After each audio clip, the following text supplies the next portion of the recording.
We are not stopping. Whatever lies at the end of this road will change humanity forever.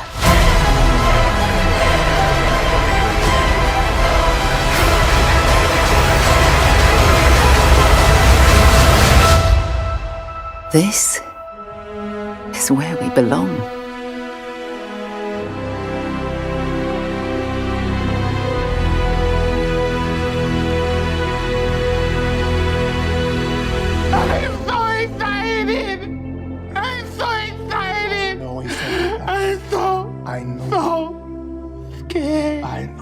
Before the video starts, I just want to say that I know this video has been done to death, but I'd still like to give out my thoughts and impressions on Starfield so far. So with that, yes, get into it.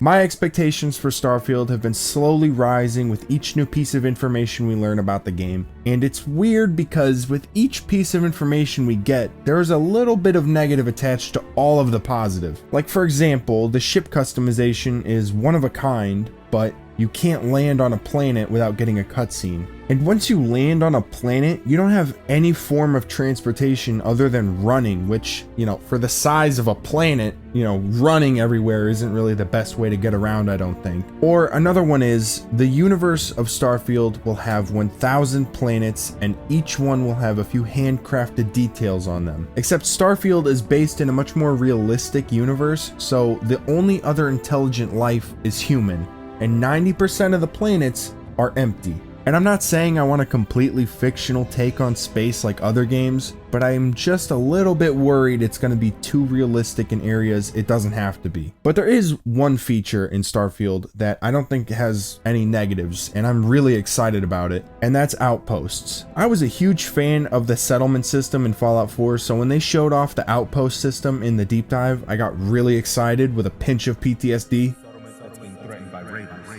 Mark it on your map. We'll find out when you need. Mark it on your map. I'll mark it on your map.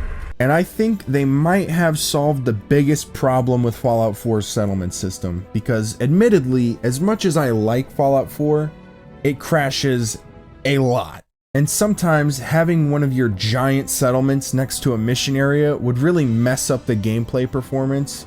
But since there's 1,000 procedurally generated planets, I think there's going to be a lot less performance issues caused by a settlement, or in this case, an outpost. And I'm hoping that they improve even more with the outpost system by adding, you know, interesting quests inside of the outpost. Because, you know, before in a settlement, you know, you might build like an entire city and then there's nothing to do. You just see a bunch of NPCs walking around doing nothing. And I know that's pretty unlikely, and I don't think I've seen them talk about anything like it, but it would just be cool to see, you know? But I'm not done yet. Let's talk about the space exploration. In basically every game, there is one map that you explore, but in Starfield, you're exploring a whole galaxy.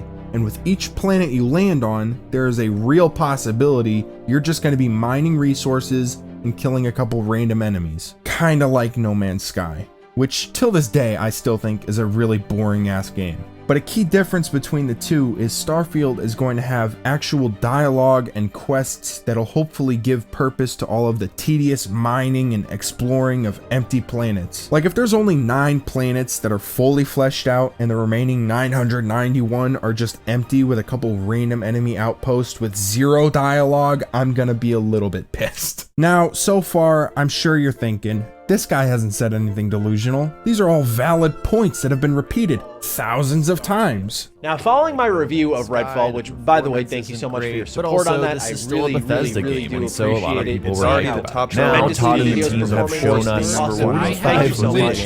Following their review, no doubt developer and a couple things they said they didn't and ringing the notifications bell. Now we appreciate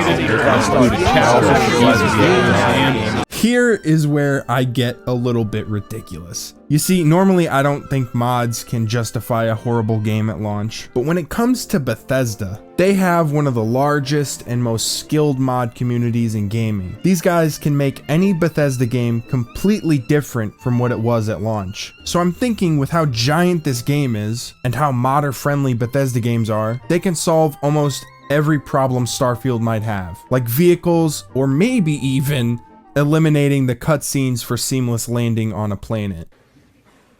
This guy is fucking stupid!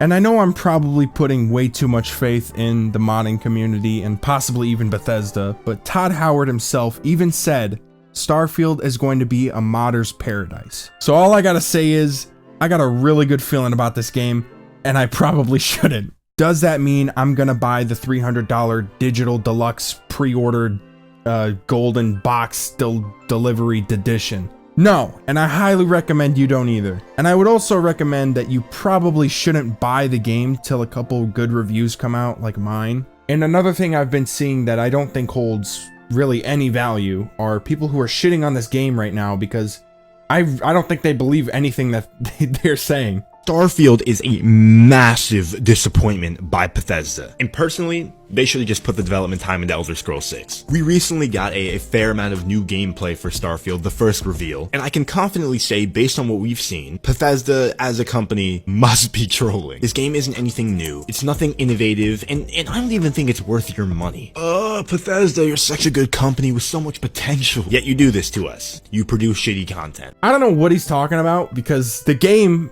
first off, isn't even out yet. I don't know how it's a disappointment and he's saying that Bethesda, or I guess Bethesda.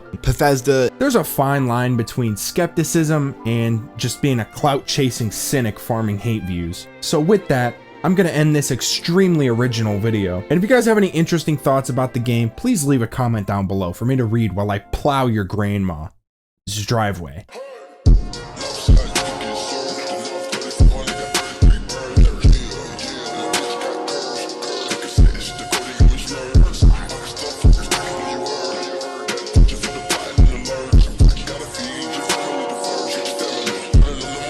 Bethesda as a company must be trolling.